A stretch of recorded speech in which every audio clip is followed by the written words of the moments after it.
Hello guys, एक बार आपका हमारे फिर YouTube channel UP 12 for commerce में स्वागत है।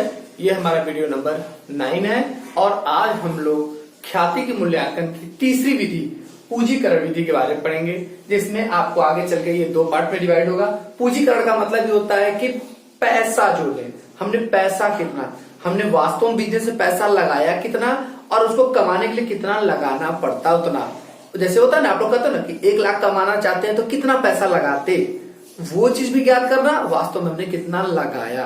इन्हीं दोनों चीजों के बारे में, कितना 1 लाख लगाने के लिए लगाना पड़ता वो, और वास्तव में हमने कितना पैसा लगाया, इसी के सब के बारे में हम लोग को यहाँ पढ़ना है। पूंजी की, पैसे की बात, अभी तक हम लोग जो पढ़े थे वो लाभ के हम लोगों ने पढ़ा अभी तक, औसत लाभ अधिलाभ विधि से। अब हम लोग पढ़ रहे हैं पूंजीकरण, मतलब पैसा जो हमने इन्वेस्ट करते हैं बिजनेस में, ऑनर के द्वारा, मालिक के द्वारा जो पैसा लगाया जाता है। तो यही इस विधि के अनुसार व्यवसाय किसमें बेटा, व्यवसाय में वास्तविक विनियोजित, मतलब वास्तव में विनियोजित पूंजी, कितना पैसा वास्तव में आपने लगाया, 1 लाख 2 लाख 4 लाख जो आपने लगाया, और आवश्यक पूंजी के मध्य, किसके, आवश्यक पूंजी, कितना उसके पूंजी जरूरत पड़ती उतना कमाने के लिए।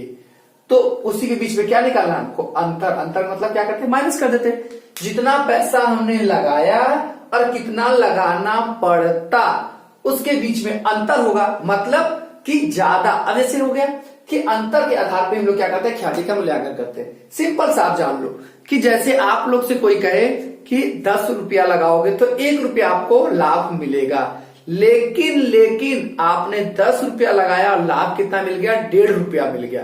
कितना मिल गया लाभ, 1.5 रुपया मिल गया। तो कितना पैसा लगाते और कि आप 1.5 रुपया लाभ कमा सकते थे। सिंपल सा, फिर से सुन लो, 10 रुपया लगाए, लाभ कितना पाए, 1 रुपया हम मान लेते हैं, और आप लोगों ने लगाया 10 रुपया और लाभ कितना पाया, 1.5 रुपया।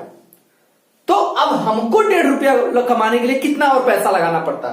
तो आप लोग 10 रुपए पे 1 रुपया, 10 रुपए पे 1 रुपया, समानता हम कितना कमा सकते थे, 10 रुपए पे 1 रुपया, लेकिन वास्तव में आपने कितना कमा लिया, 10 रुपए पे 1.5 रुपये। तो कितना ज्यादा कमाया, 50 पैसे ज्यादा कमाया ना।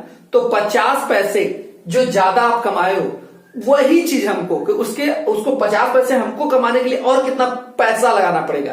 तो सिंपल सा बात है, इसको 3 भाग में बांट दो, ये हम इसको 2 भाग में बांटोगे तो हर 5 रुपए पे कितना पैसा हो रहा है, 50 पैसे प्रॉफिट मिल रहा है। तो यहाँ 3 50 पैसे हैं, तो कितना पैसा हमको लगाना पड़ता वास्तव में कमाने के लिए। हम अगर 15 लगाते तो 1.5 रुपया कमाते, आप 10 रुपया लगा के 1.5 रुपया कमाए, इसलिए आपका क्या है, इसका मतलब आपका मार्केट में क्या है, गुडविल, ख्याति, रुआब, रंग, रुतबा, प्रतिष्ठा, है ना। मीन्स आपने कम पैसा लगाया और ज्यादा प्रॉफिट कमाया। और हम लोग का, हमें क्या है, ज्यादा पैसा लगा के उतना पैसा, क्योंकि अंतर तो यही हुआ ना दोनों के बीच में अंतर। वास्तव में आपने लगाया 10 और पूंजी की आवश्यकता कितनी थी लगाने की, 15। तो आप क्या कर सकते थे, 15 माइनस 10, तो आपकी गुडविल कितने के बराबर है, 5 रुपए के बराबर। आपकी गुडविल कितनी है, पूंजी के आधार पर हम लोग बात कर रहे हैं 5, लाभों के आधार पर, लाभ के आधार पर आपकी गुडविल कितनी है, 50 पैसे के, और पूंजी के आधार पर आपकी गुडविल कितनी है, 5 रुपए के बराबर। That is clear. अब हम लोग बात करते हैं वही के अंतर के आधार पर। तो इसमें एक होता है औसत लाभ विधि, औसत लाभ विधि, एक सुपर लाभ, यहाँ पे जो अधिलाभ विधि, यही दोनों विधि से पूंजीकरण हम लोग निकाल सकते हैं। औसत लाभ विधि मतलब कि बिजनेस में जो लाभ आता है, औसत लाभ, ये औसतन लाभ भी हो सकता है और सुपर प्रॉफिट भी हो सकता है, इसको अधिलाभ भी कर सकते हैं। अब देखो, औसत लाभ विधि, लाभ का पूंजीकरण विधि द्वारा निकालना। इस विधि के अनुसार व्यवसाय के औसत लाभ का, किसका, व्यवसाय के औसत लाभ का, जो औसत, व्यवसाय का औसत लाभ का पूंजीकरण मूल्य, मीन्स कि इस 1.5 रुपए का पूंजीकरण मूल्य निकालते हैं। क्या निकालते हैं हम लोग, पूंजीकरण मूल्य निकालेंगे, का अंतर किससे करेंगे, वास्तव में हमने जितना विनियोजित पूंजी किया होगा वो। वास्तव में हमने कितना पैसा लगाया, 10 रुपया, और इतना पूंजी के लिए हम लोग क्या करते हैं, सिंपल सा इसका फंडा था हमको निकालने के लिए, तो उसी के अंतर जो राशि आएगी उसी को ख्याति करते हैं। कैसे, तो यहां देखो, औसत लाभ कितना आपके यहां आ गया, 1.5 रुपया। आपको निकालने का तरीका भी होता है, कुल लाभ बटे वर्षों की संख्या, जो पिछले क्वेश्चन से आप पढ़ते आ रहे हो। अगर 2-4 वर्षों का दिया होगा तब, नहीं दिया 1 वर्षों का दिया तो 1.5 रुपया हो जाएगा औसत लाभ। व्यवसाय के लाभ का पूंजीकरण। औसत लाभ आपका कितना है, आप लोग यहां जान रहे हो कितना है, 1.5 रुपया। 100 आई। समान प्रत्याय दर 10 पे 1 का मतलब कितना प्रतिशत, कितना प्रतिशत, 10%। अगर किसी चीज पे 1 रुपया मिल रहा है तो कितना प्रतिशत होगा, कितना प्रतिशत होगा निकालने के लिए तो आपको यहां क्या कर सकते थे, 1 गुणे 100/10, एक जीरो कट गया, कितना आ गया 10%। तो यहां समान प्रत्याय दर कितना आ गया 10। अब क्या करेंगे, इससे इसको कट कर देंगे, 10 से 1.5 गुणा कर देंगे तो कितना आ जाएगा मेरा बेटा यहाँ पे 15 रुपया। व्यवसाय के लाभ का पूंजीकरण मूल्य कितना हो गया 15 रुपया। व्यवसाय के लाभ का पूंजीकरण मूल्य कितना आ गया आपका 15। व्यवसाय में विनियोजित पूंजी आपने कितना लगाया था 10, तो दोनों के बीच का अंतर कितना हो गया 5। वही तो मैंने बोला था कि साधारणतः हम 1 रुपया लगाते तो कितना पाते, 10 रुपया लगाते तो 1 रुपया पाते, आप 10 लगा के कितना पागे 1.5 रुपया पागे। इसका मतलब आपका क्या मार्केट में प्रतिष्ठा, ईमानदारी, गुडविल, ख्याति है ना, इसी को हम लोग बोलते हैं। तो इसमें लाभ को हम लोग क्या करते थे, पैसे, कितना पैसा लगा, हमें जरूरत पड़ता है इतना रुपया कमाने के लिए तो उसको हम लोग बदल दिए कि कितना लगाना पड़ता, 15 रुपया लगाते तब हम लोग 1.5 रुपया कमाते। तो वही 5 रुपया का इसके बीच का अंतर क्या हो गया, गुडविल हो गया। दूसरी विधि अधिलाभ। अधिलाभ का मतलब सबसे पहले आपको अधिलाभ निकालना पड़ेगा। अधिलाभ का मतलब कैसे निकाला जाता है, वास्तविक लाभ या औसत लाभ दिया होगा और समान लाभ दोनों आप निकाल लोगे और इसमें से औसत लाभ में से, क्योंकि वास्तविक लाभ समान लाभ दिया होगा बेटा दोनों क्वेश्चन में, नहीं दिया होगा तो निकालने का तरीका पिछले क्वेश्चन में दिए, उसके आधार पर निकाल लीजिएगा। अधिलाभ क्या है, अधिलाभ कैसे निकालेंगे, औसत लाभ माइनस समान लाभ। औसत लाभ माइनस समान लाभ हम लोग कर देंगे तो मेरा क्या आ जाएगा अधिलाभ। क्या आ जाएगा अधिलाभ, क्या आ जाएगा बेटा अधिलाभ, अधिलाभ आ जाएगा। अब देखो जैसे यहां समान लाभ कितना था 1 रुपया, अधिलाभ यहां औसत लाभ कितना था 1.5 रुपया, क्योंकि यहां औसत लाभ या वास्तविक लाभ कितना था 1.5 रुपया, समान लाभ कितना था 1 रुपया, इसके बीच का अंतर कितना आ गया 50 पैसा। कितना आ गया 50 पैसा। अब आपको ख्याति निकालनी है तो अधिलाभ यहां लिख दो 50 पैसा गुणे 100 बटे समान दर। समान दर कितना 10 पे 1 रुपया, तो अभी आप लोग निकालो कितना प्रतिशत 10%। तो यहां क्या लिख दोगे 10, 1 जीरो से 1 जीरो कट गया, इससे इससे गुणा कर दोगे तो कितना आ जाएगा 10 से इससे करो कितना है 5 रुपया।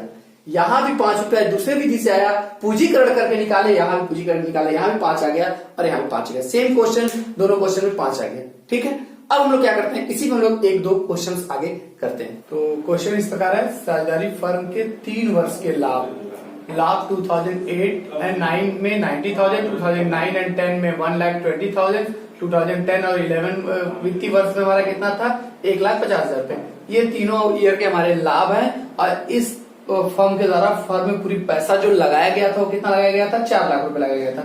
सामान्यतः इसके जैसे ही जो कंपनी थी, जो फर्म थी, वो कितना पैसा कमाती थी 15%, तो 4 लाख पर 15% पर प्रत्येक वर्ष उसको क्या होता था वहां मिलता रहता था। अब क्रय वर्षों की संख्या गुडविल निकालने के लिए कितना होगा 2 वर्ष।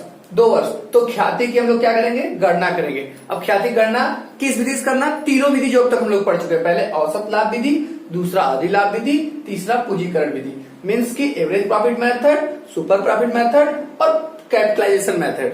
तो हम लोग बात करते हैं, पहली बात करते हैं, और कोई भी आप अगर सुपर पूंजीकरण विधि भी निकालते हो तो उसमें भी आपको स्टेप पूरे निकालने होते हैं। तो हम लोग पहला क्या करते हैं, सबसे पहले आप लोग जानते हो कि स्टेप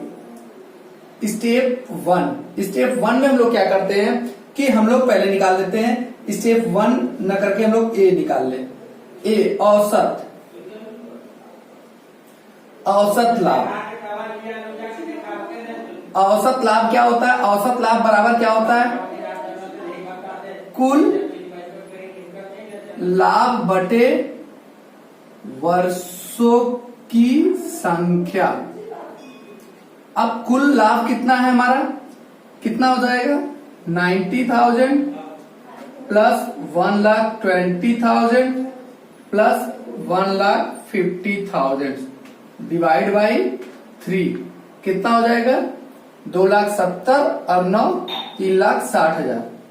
3,60,000 को हम लोग जब डिवाइड कर देंगे 3 से तो हमारा कितना आ जाएगा 1,20,000 मेरा क्या आ गया औसत लाभ आ गया। अब हम लोग को क्या करना है, हम लोग ये भी कर सकते हैं, क्या कर सकते हैं कि यहाँ पे ख्याति, इस विधि से ख्याति बराबर क्या हो जाएगा औसत लाभ गुणे क्रय वर्षों की संख्या। औसत लाभ कितना है? 1,20,000 और गुणे हमारा क्रय वर्षों की संख्या कितना क्वेश्चन दी गया है? 2 वर्ष। कितना आ गया? 2,40,000। ये पहला स्टेप हो गया। स्टेप भी हमारा एक होता जा रहा है कैपिटलाइजेशन के लिए। अब हम लोग बात करते हैं दूसरा हम लोग को क्या निकालना है? अधिलाभ। अधिलाभ कैसे निकलता है? पहले हम लोग को क्या निकालना पड़ता है? अब हम लोग यहाँ क्या करते हैं? अधिलाभ विधि। अधिलाभ विधि से हम लोग को क्या करना पड़ता है? स्टेप फर्स्ट आप लोग जानते हो क्या होता है इसमें? औसत लाभ। और औसत लाभ आप लोगों ने भी निकाला, वो कितना था? 1,20,000। स्टेप 2 हम क्या निकालते हैं? सामान्य लाभ। सामान्य लाभ का फार्मूला क्या होता है? विनियोजित पूंजी गुणे 100, सॉरी यहां पे दर बटे में 100। अब विनियोजित पूंजी कितनी थी हमारे इसमें? कितना? 4 लाख। समांतर दर कितना है? 15%। तो यहां हम लोग क्या कर सकते हैं? 4 लाख गुणे 15 बटे 100। Double zero cancel. 15 से इससे करेंगे 15 चौके 60, 3 जीरो आ गए, 60,000 आ गया। अब हम लोग स्टेप 3 निकाल लेते हैं। स्टेप 3 से हम लोग क्या कर सकते हैं? हम लोग क्या निकाल सकते हैं? स्टेप 3 से हम लोग क्या निकालते हैं? अधिलाभ। क्या निकालते हैं? अधिलाभ। अधिलाभ क्या होता है फार्मूला? औसत लाभ माइनस सामान्य लाभ। तो हमारा क्या आ जाएगा? औसत लाभ क्वेश्चन में कितना है? 1,20,000 रुपए। अधिलाभ सामान्य लाभ कितना आ गया? 60,000। तो हमारा कितना आ गया? ये 60,000। तो अब स्टेप 4 ख्याति बराबर हमारा क्या आ जाएगा? ख्याति बराबर अधिलाभ गुणे क्रय वर्षों की संख्या। अधिलाभ कितना है? 60 और क्रय वर्षों की संख्या 2। कितना आ जाएगा? 1,20,000। ये ख्याति इस विधि से हो गया और ये ख्याति इस विधि से हो गया। ध्यान देना, हर विधि से ख्याति निकालने में की वैल्यू क्या होगी? अलग अलग होगी, सेम नहीं होगी, कभी भी एक नहीं हो सकती। अब हम लोग बात करते हैं सी। सी में क्या होता है? हम लोग को पूंजीकरण विधि से निकाला। पूंजीकरण विधि से 2 प्रकार से निकाला जाता है। औसत लाभ से भी निकाल सकते हैं ख्याति, और हम लोग अधिलाभ विधि से निकाल सकते हैं। पहले औसत लाभ विधि से हम लोग याद करना सीखते हैं। औसत लाभ स्टेप 1 होता है। औसत लाभ याद करिए। औसत लाभ आप लोग यहाँ पे निकाले ही है। कितना? 1,20,000 रुपए। व्यवसाय के औसत लाभ का पूंजीकरण कितना है? वो सब आप पुराना निकाले, सब पुराना ही चीज होता है। पूंजीकरण का फार्मूला क्या होता है? ये व्यवसाय के औसत लाभ का पूंजीकरण, एवरेज प्रॉफिट मतलब औसत लाभ गुणे 100 बटे समान दर। 1,20,000 गुणे 100 बटे 15। यहाँ पे कट कर लोगे तो आपका कितना आ जाएगा? 15 बटे 120। यहाँ पे आ गया 4 जीरो, ये 2 6 जीरो, 8 लाख। आपका पूंजी कितना हो गया? 8 लाख रुपया हो गया। जब पूंजी मेरा 8 लाख रुपया हो गया, अब उसके बाद स्टेप 3 क्या होता है? हम लोग जो बात करते हैं स्टेप 3 में हम लोग क्या करते हैं कि हम लोग को क्या निकालना है? ख्याति। हम लोग को क्या निकालना है? ख्याति का फार्मूला क्या होता है? व्यवसाय के औसत लाभ का पूंजीकरण, यहां लिख सकते हो व्यवसाय का लाभ या व्यवसाय का लाभ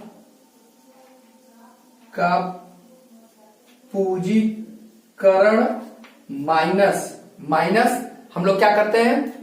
विनियोजित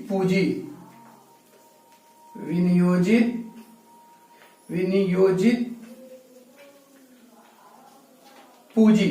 तो आप लोग जानते हैं व्यवसाय के लाभ का पूंजी कितना? 8 लाख। अब विनियोजित पूंजी कितना था? 4 लाख। तो सिंपल सा है कि अब हम लोग क्या कर लेंगे?